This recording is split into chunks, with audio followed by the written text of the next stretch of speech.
नाज़रीन, नवंदुरे में साधु माइनर घाड़वा ता आपाशी खाते पारां हद तकलीफ़ ॼाणाए घर ड्राइण वारे इम्कानी कार्रवाई ख़िलाफ़ शहरनि में बेचैनी छायल आहे। इम्कानी कार्रवाई ख़िलाफ़ सियासी, समाजी ऐं मज़हबी तंज़ीमुनि मज़ाहिमत जो ऐलान पिणु कयो आहे। रिपोर्ट करायो आहे रशीद अबड़ो।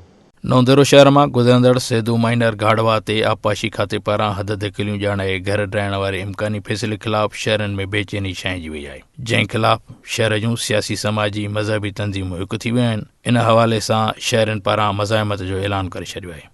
जॾहिं त इजलास पिणु थी गुज़रियो आहे, जंहिंमें पाकिस्तान पीपल्स पार्टी एक्शन कमेटी में शामिल 20 खां वधीक तंज़ीमुनि PTI, PP शहीद भुट्टो, JUI, क़ौमी अवामी तहरीक, सुन्नी तहरीक, हिंदू पंचायत समेत माइनर ते मौजूद शहरनि गुलाम हैदर नारेजो, सैयद अरशद राशिदी, जावेद भुट्टो, मुफ्ती अब्दुर्रहीम ताहिरी, मुश्ताक कुंबर समेत ॿियनि शिरकत कई। इजलास में सेदू माइनर ते हद दख़िलनि जी आड़ में घरनि खे ड्राइण, शहर जे हुसन खे मेसारण करार ॾींदे फ़ैसिलो कयो वियो त भरपूर मज़ाहिमत कई वेंदी, पोइ उन जे सूरत में भली गिरफ़्तारियूं करे जेल भरिया वञनि, पर कंहिं बि क़ीमत ते घर ड्राइण न ॾिना वेंदा। शहरनि ॻाल्हाईंदे PP सरकार खे मिसकिन माण्हुनि जा अजा बचाइण लाइ उपाउ वठण जी अपील कई आहे। सरकारी ज़मीन ज़रूर था सम्झूं, पर हीअ इंक्रोचमेंट न आहे, इन करे जो हीअ कंहिं बि शइ में रुकावट कान्हे। उहो रोड क्लियर आहे, उहा शाख पकी ठाही वई आहे, तंहिंजे करे इहा हितां जी ज़्यादती थींदी। उन ई सिलसिले में शहर जो सभु धुरियूं जेको आहे सियासी, समाजी ऐं मज़हबी गॾु आहिनि।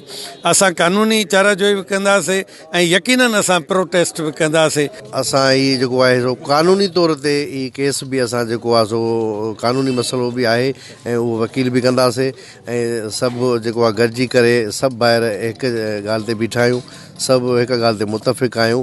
ऐं उस पासे जे ॻोठनि में बि घर ड्राथा विया आहिनि वाहन जे कपरनि सां।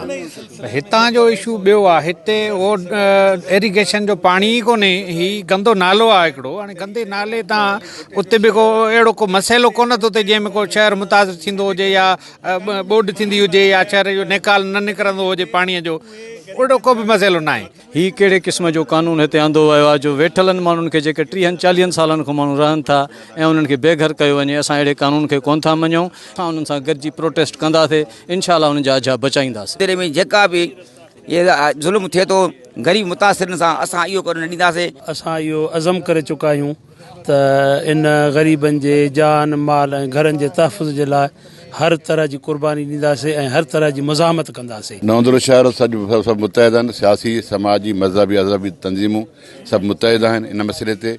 ऐं असां ईअं सम्झंदा इहो ज़ुल्म आहे, छो त हुकूमत जे मथां फ़र्ज़ु आहे ऐं अदालतूं ऐं बि इन ॻाल्हि ते तवजो ॾियनि। ज़रूरत उन ॻाल्हि जी आहे त सभी घरनि खे मसमार करण खां अॻु संद सरकार संदन लाइ मुतबादिल घर फराहम करे त जीअं शहरी दरबदरीअ खां बची सघनि। रशीद अबड़ो, आवाज़ TV न्यूज़, नवंदुरो।